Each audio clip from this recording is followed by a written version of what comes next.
네,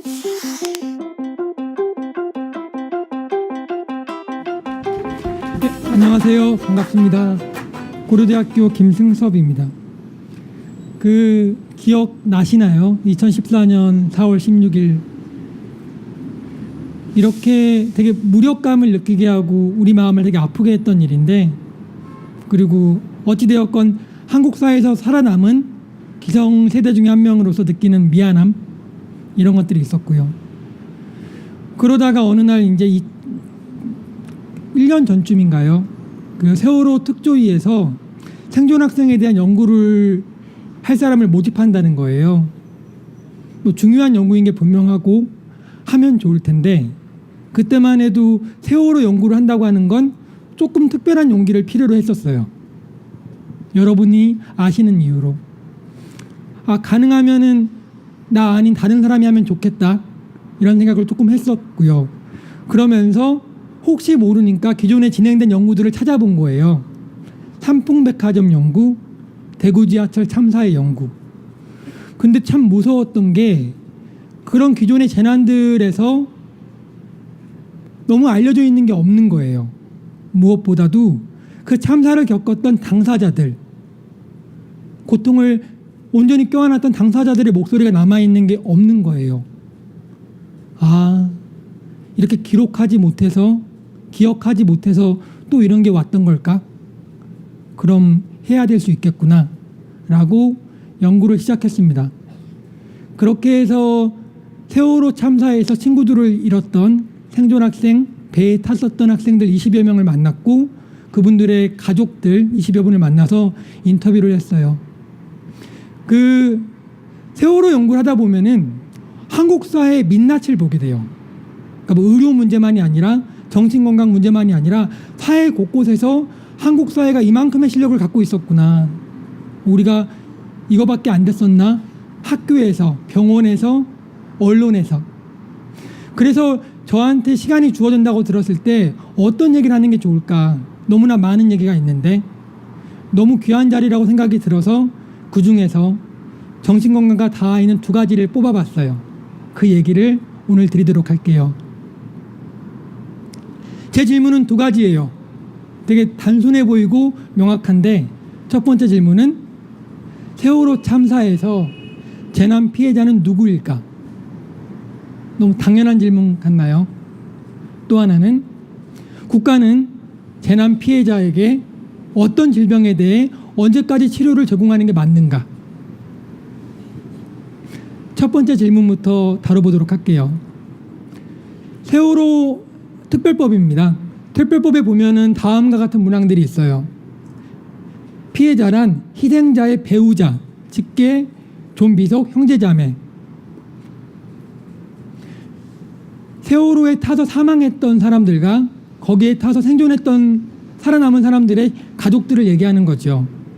예전에 삼풍백화점과 대구 지하철 참사에 비해서는 피해자에 대한 규정이 많이 나아진 거예요. 가족을 포함하고 있으니까. 그런데 세월호 참사는 이렇게만 해서는 올바른 피해자 대응을 할 수가 없어요. 그 이유 중에 하나는, 여러 가지 사례가 있는데 그 중에 하나 우리가 기억할 것은 민간 잠수사예요. 여기 오른쪽 아래 김관홍 잠수사님 기억하시나요? 김탁한 소설가님의 거짓말이다라는 소설을 보면은 그 물속에 들어가서, 유리를 깨고 들어가서 시체가 되어 있는 아이들을 안고 나오는 그 잠수사들의 얘기가 있어요. 어떤 마음이었을까요? 그 아이들을 품에 안고 물 위로 올라오는 마음이.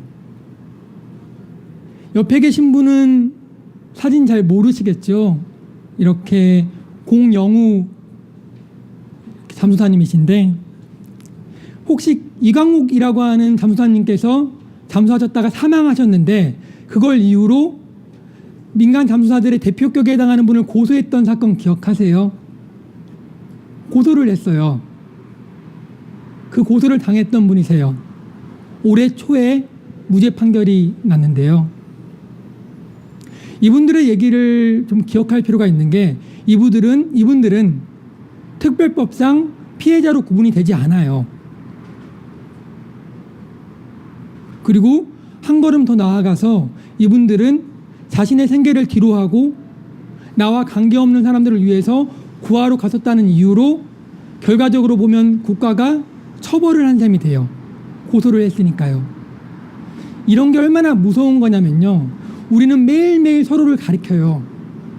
국가는 어떤 가르침을 이때 주는 거냐면은 재난이 터졌을 때 그 현장에 가까이 가서 타인을 도우려고 하면은 당신이 다칠 수 있다는 걸 보여주는 거예요. 국가는 그러면 안 되지요. 우리는 공동체니까. 위기 상황이 오면은 살려야 된다고 생각을 하고 함께 도와야 하는 거잖아요. 피해자 지원과에 계셨던 오지원 변호사님은 그렇게 얘기를 하세요. 민간 잠수사들은 피해자가 아니라는 이유로 소외되어 있었다. 끙끙 앓고 있었다고. 돌아가신 김관홍 잠수사님 자살로 돌아가셨는데요. 잠수사님 하셨던 얘기가 있어요. 더 이상 잠수를 할 수가 없다 몸이. 트라우마도 있고. 그래서 대리운전을 하고 있는데 국회 나간 다음에 얼굴을 알아보는 분들이 5,000원, 10,000원씩 더 주는데 오히려 더 민망해서 대리운전을 못하겠다. 그러고 있다가 세상을 떠나셨죠. 또 하나의 이야기입니다. 그렇다면은 피해자들에 대해서 우리는 얼마만큼 지원을 해줘야 하는 걸까요? 물론 많이 해주면 좋은데 무조건 많이 해줄 수는 없잖아요. 제한이 있고 적절한 선을 정하는 게 되게 중요할 거예요. 특별법에서 얘기하는 중요한 지점은 의료지원금 같은 경우에 세월호 참사로 인한 신체적, 정신적 질병과 부상에 대해서 심리지원은 최대 5년까지, 신체적, 정신적 질병은 최대 2년까지 지원해 주는 걸로 되어 있어요. 합당한 규정으로 보이죠. 그리고 의미가 있는 규정인데 항상 느끼겠지만은 현실과 법과의 괴리라고 하는 것들이 있고 이런 괴리를 섬세하게 좁히는 게 매우 중요해요. 그 단원고 생존학생 실태조사에서 나온 구절이에요. 보고서에 있습니다. 그 세월호 참사에서 생존했던 친구들을 잃었던 여학생이 자살 시도를 했어요. 응급실에 갑니다. 근데 응급실에서 묻는 거예요. 이 자살이 참사로 인한 건지 증명이 돼야 입원시킬 수 있다. 병원을 욕하기 이전에 시스템을 돌아봐야 돼요. 규정상 위원회가 있고 위원회에서 참사로 인한 정신적, 신체적 질병을 치료해 주겠다고 얘기를 하고 있잖아요. 그러니까 참사로 인한 걸 치료해 한다는 이념적인 옳음과 별개로 이런 법 조항이 현실에서 어떻게 작동하는가. 그렇다고 하면은 이렇게 실제로 도움을 받을 수 없게 되는 사람들을 어떻게 감당해낼 것이고 고려할 것인가에 대한 조항들이 실은 정치고 법이고 행정인 거잖아요. 많습니다. 그러니까 걱정되는 거예요. 디스크가 왔어요. 병원에 가려고 하는데 병원에 가서 이거가 참사로 인한 건지 아닌 건지 어떻게 얘기를 하지? 그걸 개인이 어떻게 증명하겠어요? 여러분이 아팠을 때, 참사를 겪고 아팠을 때 이 아픔이 참사로 인한 병이라는 걸 어떻게 개인이 증명할 수 있겠어요? 의도하지 않았지만은 결과적으로 그런 부담을 개인에게 주는 거죠. 무엇이 바뀌어야 하는가에 대해서 얘기를 좀 드릴게요. 일단 세월호 특별법을 개정하는 법안이 하나 나와 있습니다. 박주민 의원들이 한 거고요. 피해자의 범위를 확대하는 거예요. 저는 세월호 참사는 이게 필수적이라고 생각을 해요. 아직 통과되지 않았고요. 구조 및 수습 활동으로 사망한 사람을 추가해야 돼요. 민간 잠수사와 그 일을 돕다가 사망했던 사람들을 피해자로 혹은 다쳤던 사람들을 피해자로 생각해야 되는 거죠. 희생자에 그리고 피해자에도 그런 거고요. 또 하나는 간단한 얘기예요. 언제까지 지원해 줘야 되는가? 당연히 완치될 때까지인 거죠. 근데 물론 그럼 완치의 판정을 언제까지 할 것인가라고 하는 문제가 남습니다. 이게 되게 중요한 지점이 되는 건 그런 거예요. 세월호 참사는 그 많은 희생자들이 안산이라고 하는 특정 지역에서 살고 있었던 사람들이고요. 피해자들이. 그래서 안산 트라우마 센터가 생겼어요. 근데 지금 특별법상 이들이 완치가 될 때까지 간다고 하는 것이 아니라 심리 지원은 5년까지로 묶여 있는 거예요. 그러면은 거기서 센터를 이용하고 있는 분들은 두려운 거예요. 예를 들어 거기 생존 학생들이 있는데요. 생존 학생들은 단원고 안에서 스쿨닥터분과 계속 상담을 하면서 지냈어요. 그러다가 졸업을 하면서 한번 바뀌는 거죠. 안산 트라우마 센터로. 근데 걱정되는 거지. 2년 3년 지나고 내가 여전히 잠을 못 자고 여전히 괴로운 시간들이 계속될 때 나는 이제 어디로 갈 수 있는 거지? 무조건 다 지원해달라는 말이 아니라 이러한 어떤 섬세한 고려들이 없으면은 저는 실제적인 도움을 주기 어렵다고 생각을 해요. 제가 세월호 참사 연구를 하면서 느꼈던 가장 중요한 지점은 그런 거예요. 예를 들어 한국 사회에서 재난이 참사가 터졌을 때 가장 기억해야 할 원칙이 두 가지가 있다면은 전 두 가지를 뭐라고 얘기하고 싶냐면은 당사자의 목소리를 듣자.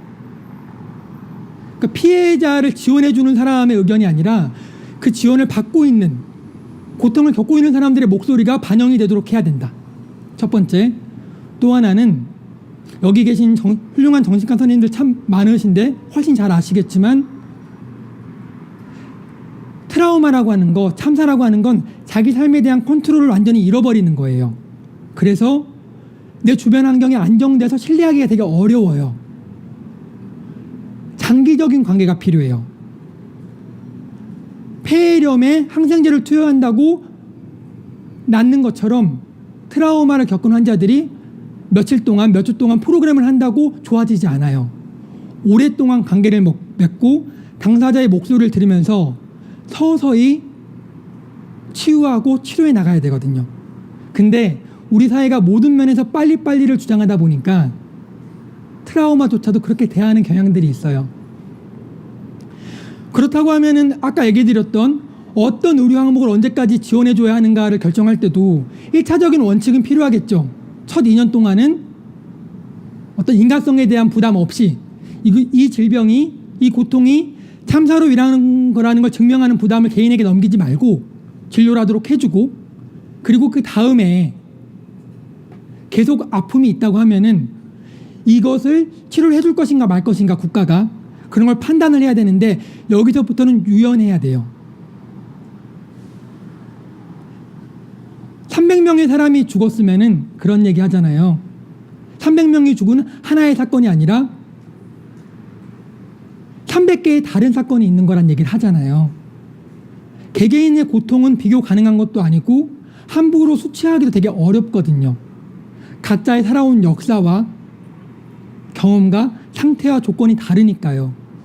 그렇다고 하면은 이런 조건들을 섬세하게 고려할 수 있는 시스템들이 필요한 거고, 그 시스템을 만들었던 사례 중에 하나가 이 미국에서 있었던 9.11 테러 사건 때 WTC 과학기술자문위원회라고 하는 게 만들어져요. 그래서 여기서 어떤 병을 언제까지 치료를 지원해 줄지 결정하거든요. 하나 기억하고 싶은 건 이 자문위원회에 들어갔던 사람들이 전문가들만이 아니라는 거예요. 물론 전문가는 중요합니다. 전문가의 영역은 분명히 있는 거고요. 하지만 이 자문위원회에 9.11 테러 대응자, 민간인을 포함해서 2명이 들어가고 테러 생존자 2명이 들어가서 현장의 목소리를, 당사자의 목소리를 반영할 수 있는 길을, 루트를 열어놓는 거죠. 합의에 이르는 게 쉽지 않을 수 있고 언뜻 보기에 비효율적으로 보일 수도 있지만 우리가 타인의 고통을 얼마만큼 이해할 수 있는가, 겪지 않은 고통을, 그런 고민을 한다고 하면은 효과적인 자원 배분과 치료를 위해서는 이런 식의 유연함들이 필요해요. 마지막 슬라이드입니다. 95년도에 삼풍백화점이 무너졌어요. 그리고 기억하시나요? 2003년도에 대구 지하철 참사가 있었습니다. 그리고 말하려고 해도 울컥하는데 2014년도에 세월호 참사가 있었고, 지금 우리가 현재 진행형 중인 8명의 한국인이 타고 있었던, 필리핀인 16명이 함께 타고 있었던 스텔라 데이지오 참사도 있어요. 저도 자식을 키우는데요. 가끔 악몽에 시달리는 건 이 연구를 하다 보면은 그런 게 있어요. 내 자식이 세월호에 탔으면 어떡하지? 나는 선생님 말씀을 잘 들으라고, 지시에 잘 따르라고 가르쳤는데, 가만히 있으라고 선장이 얘기했으면 내가 가르쳤던 내 자식은 가만히 있었을 것 같은데, 그럼 나는 어떡하지? 우리 모두는 이 공동체를 이루어서 살고 있는 사람들입니다. 그리고 우리는 이 다음 세대를 위해서라도 과거로부터 배우고 용기를 내서 바꿔야 돼요. 세월호 참사를 생각하면은 박근혜 대통령과 해경의 무능과 부패로 인해서 진상규명 부분만 생각을 해요. 반드시 밝혀줘야 되고 책임자가 처벌받아야죠. 하지만 세월호 참사는 그 이후에 재난 대응 과정에서, 지난 3년 동안의 과정에서 한국 사회 곳곳의 실력과 민낯이 드러났던 참사였어요. 그리고 그 과정은 누군가를 탓하는 것보다 우리 자신도 문제의 일부일 수 있기 때문에 훨씬 더 고통스럽고 괴로운데, 그리고 섬세하고 지난한 조율이 필요한데 그 작업을 우리가 해나가야 돼요.